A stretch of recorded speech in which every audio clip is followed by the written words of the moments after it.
Hola amigo, bienvenido nuevamente a tu curso El mejor manual de crianza.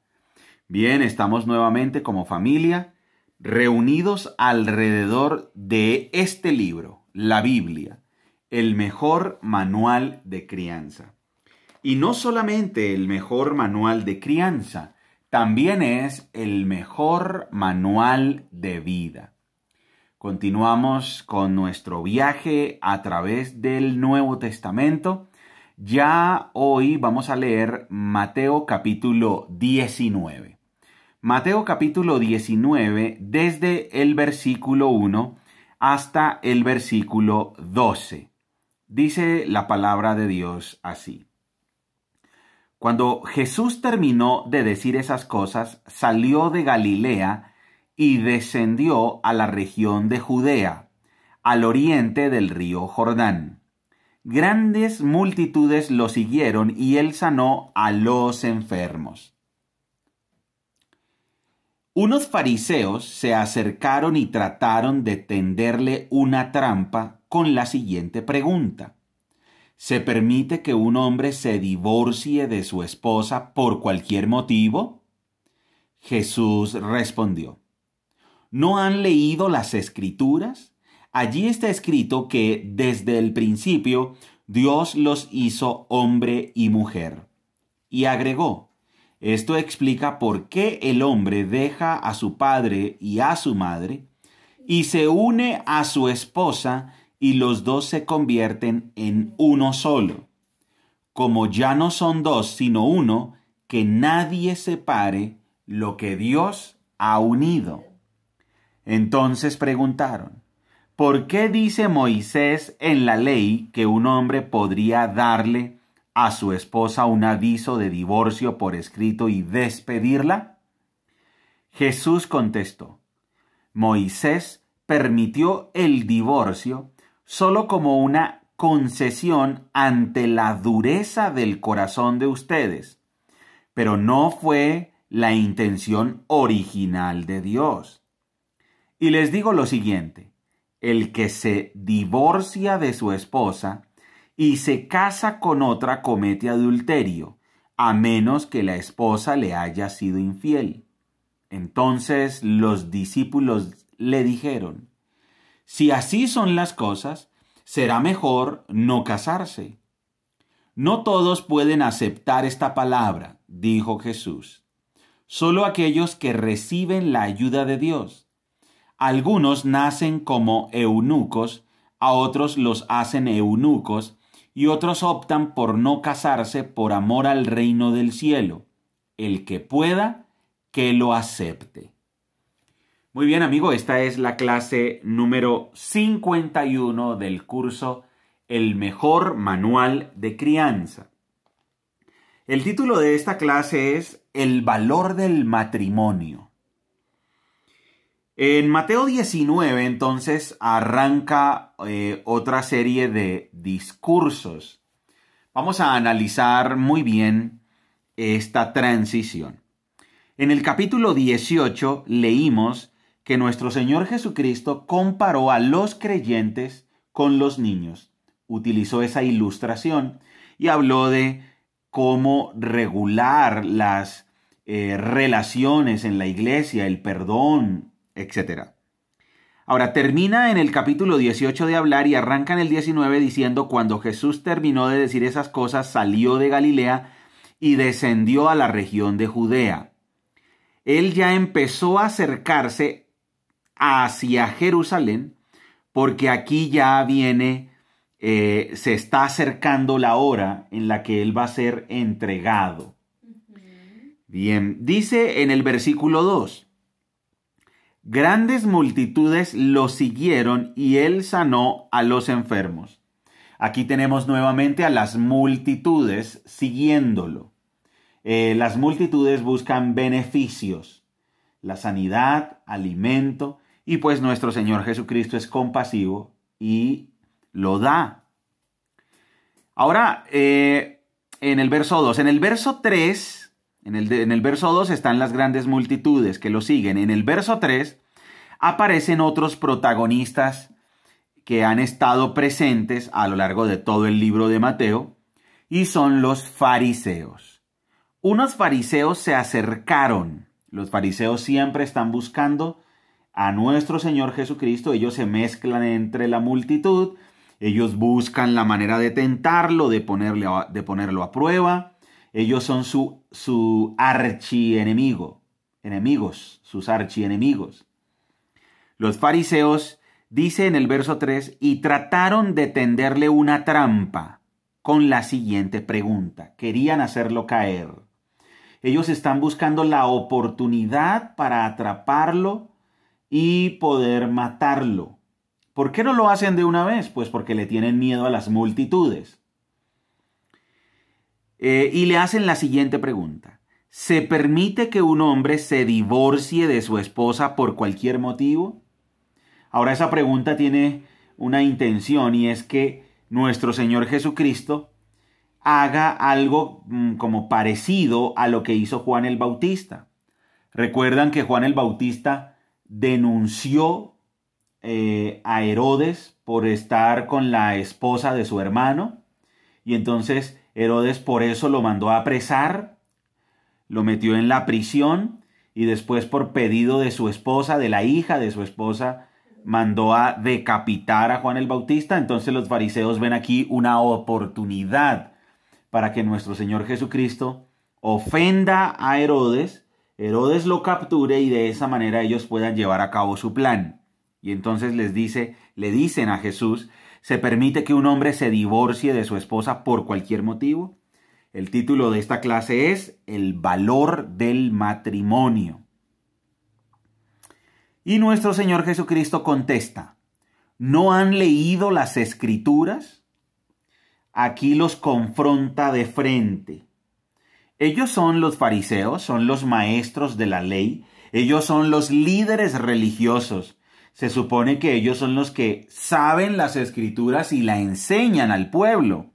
Y entonces les pregunta, ¿no han leído las Escrituras? Si ustedes son los que las dominan. Allí está escrito que desde el principio Dios los hizo hombre y mujer.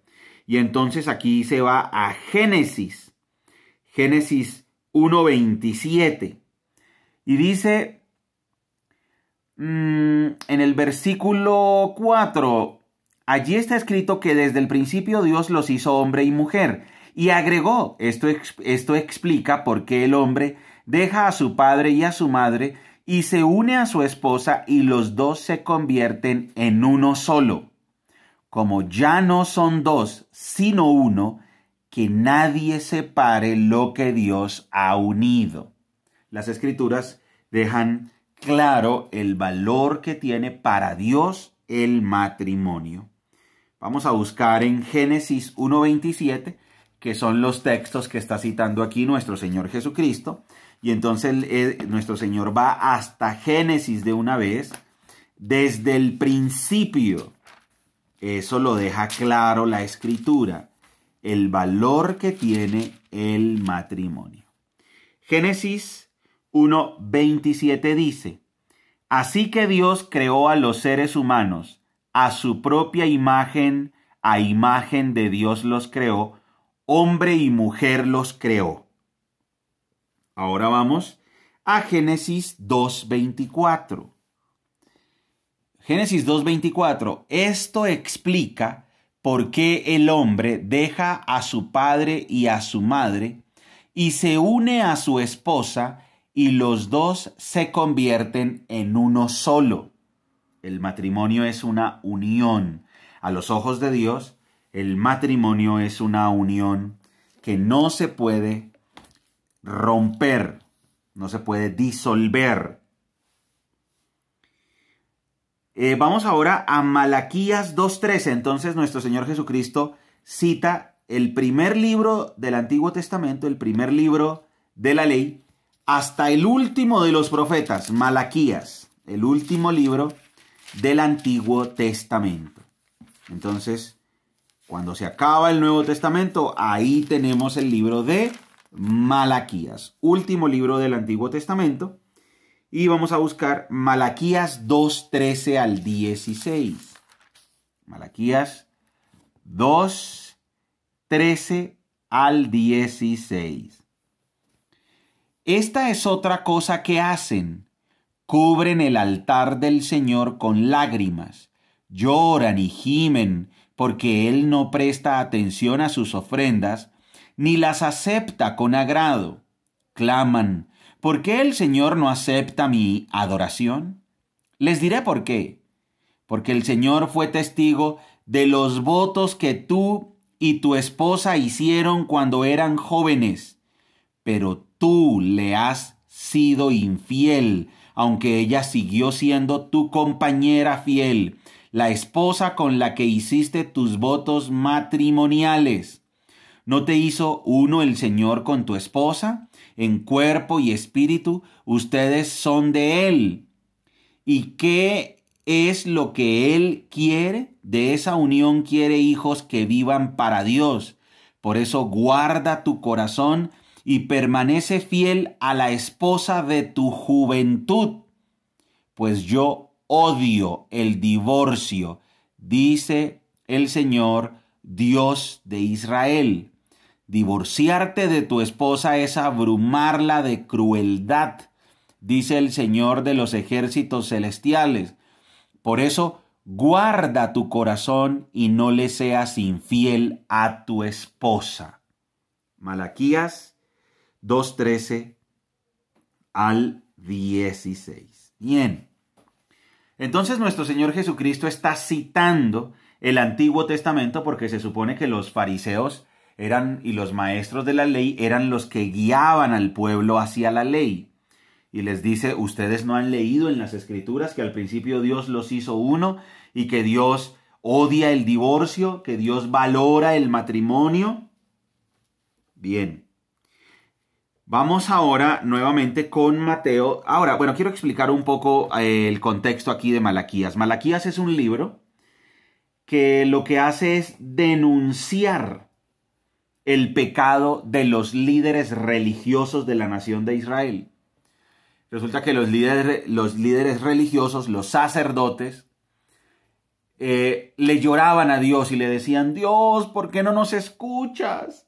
Dios, ¿por qué alejas tu oído de nosotros que a ti clamamos? Y entonces Malaquías es un libro de denuncia contra el pecado.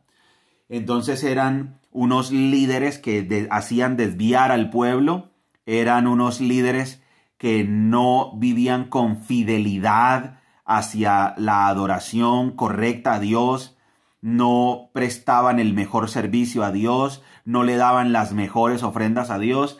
Eran unos líderes religiosos corruptos.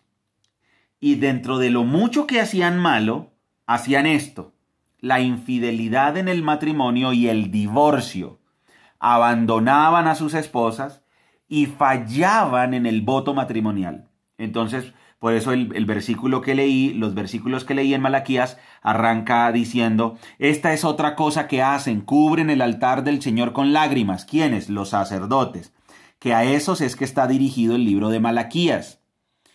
Lloran y gimen porque Él no presta atención a sus ofrendas ni las acepta con agrado.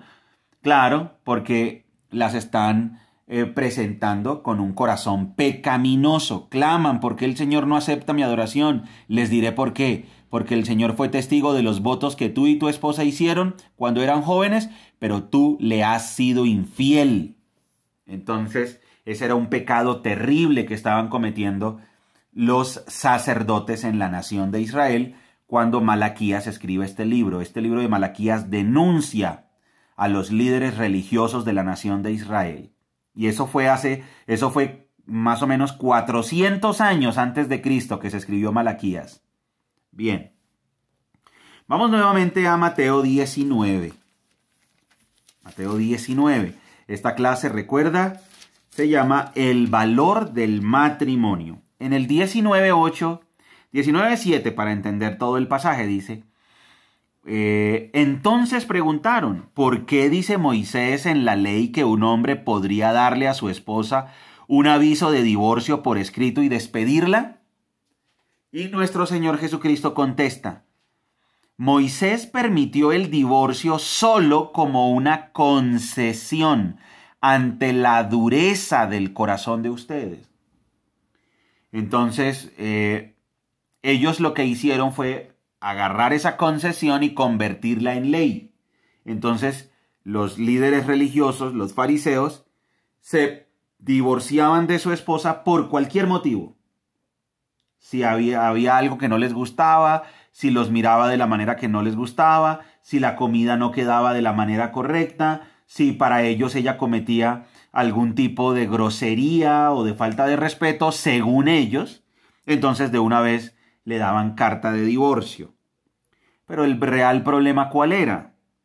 Era la dureza del corazón. Por eso dice, es una concesión ante la dureza del corazón de ustedes, pero no fue la intención original de Dios. Bien, los discípulos aquí hablan en el verso 10. Dice, entonces los discípulos le dijeron, si así son las cosas, ¿será mejor no casarse? Ellos dijeron, pues para Dios el matrimonio es algo muy sagrado y el estándar moral es muy alto. Dios exige total fidelidad en el matrimonio, lealtad, pureza. No, entonces estar casado de esa manera, sí, dedicación. Estar casado de esa manera es muy difícil. No, pues es mejor no casarse, dijeron ellos, porque vieron el matrimonio como realmente Dios lo ve, como algo absolutamente sagrado.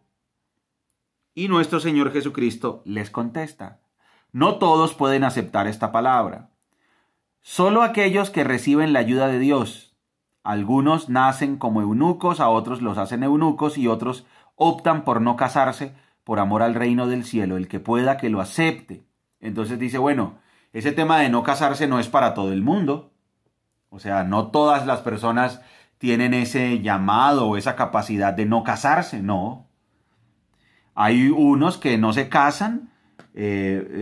Los eunucos eran oficiales al servicio de la corona, oficiales reales que eran castrados. Y entonces así no tenían ningún tipo de relación y se dedicaban solo al servicio real. Y en este caso lo está utilizando para decir que hay unos que se vuelven eunucos para el servicio del reino. O sea, hay unos que no se casan porque quieren concentrarse 100% al servicio de Dios. Hay otros que no se casan porque tienen algún problema físico. Pero no todos tienen esa capacidad. No todos dicen, bueno, me voy a consagrar 100% al Señor. Ahora, casarse, la Biblia deja clarísimo que casarse no es impedimento para servirle a Dios. Eso lo deja claro la carta a Tito.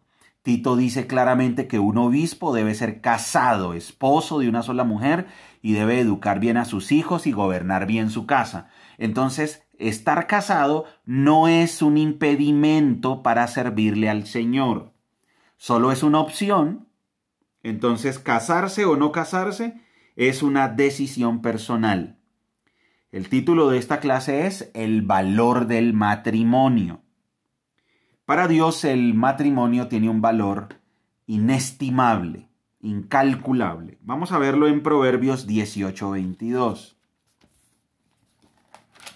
Proverbios 18:22. El hombre que halla esposa encuentra un tesoro y recibe el favor del Señor. Casarse es encontrar un tesoro. Casarse es recibir el favor del Señor. Proverbios 5:18. ¿Qué tiene que decir del matrimonio? Proverbios 5:18. Que tu esposa sea una fuente de bendición para ti. Alégrate con la esposa de tu juventud.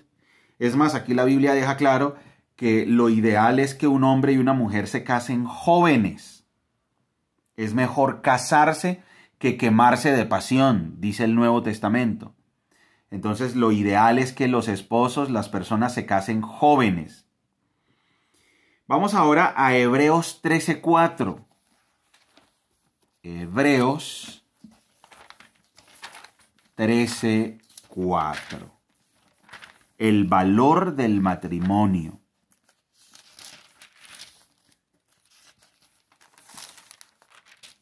Hebreos 13:4 dice: honren el matrimonio y los casados manténganse fieles el uno al otro.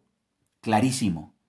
Honren el matrimonio, respétenlo, valórenlo, cuídenlo, considérenlo algo sagrado, digno de honor, de honra. Honren el matrimonio y los casados manténganse fieles. Es un llamado a la lealtad total en el matrimonio, a la fidelidad. Manténganse fieles el uno al otro.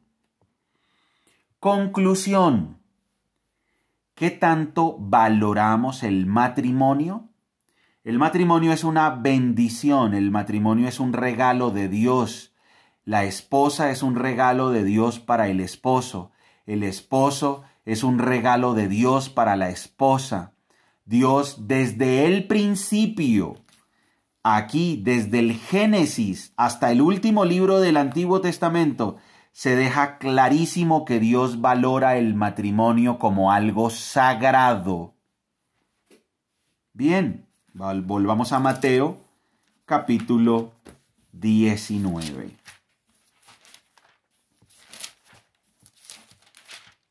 Entonces nuestro Señor Jesucristo aquí confronta a los fariseos, les responde y les dice: ¿no han leído las Escrituras? Este es un llamado a ir a las Escrituras para encontrar la voluntad de Dios en todas las áreas de nuestra vida. ¿No han leído las Escrituras? Allí está escrito que desde el principio Dios los hizo hombre y mujer. Esto explica por qué el hombre deja a su padre y a su madre y se une a su esposa y los dos se convierten en uno solo, como ya no son dos, sino uno, que nadie separe lo que Dios ha unido.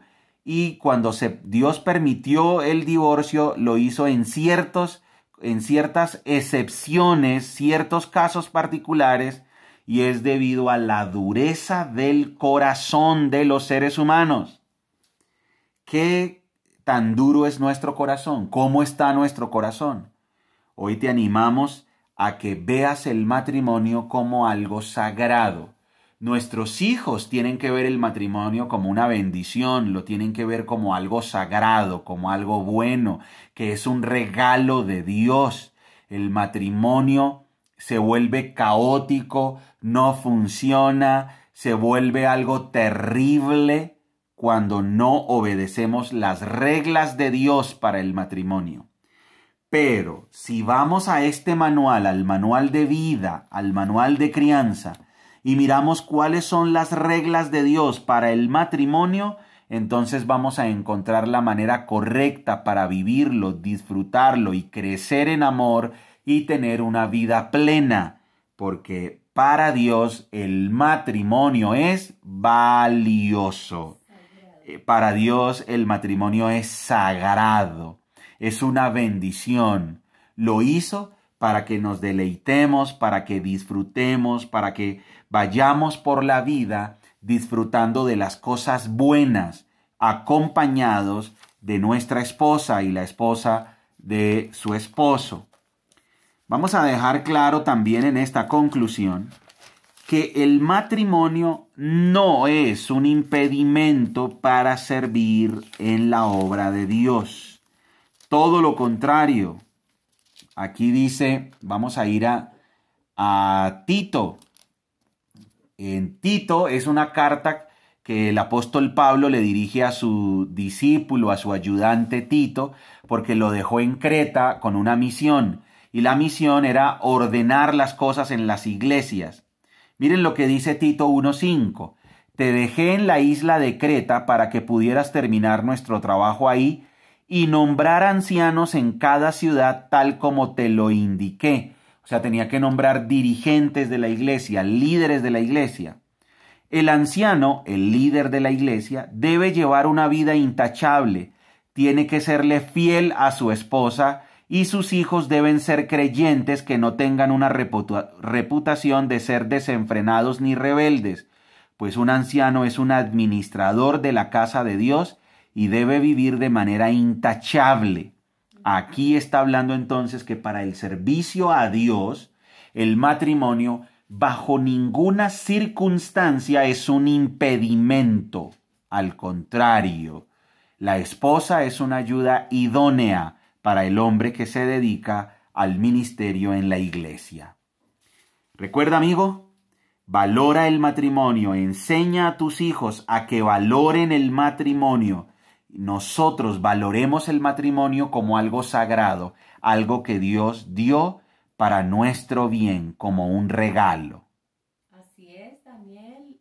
Y recuerden que somos familias que se enfocan en lo importante. Así es, amigo. Hasta luego, amigo. Chao.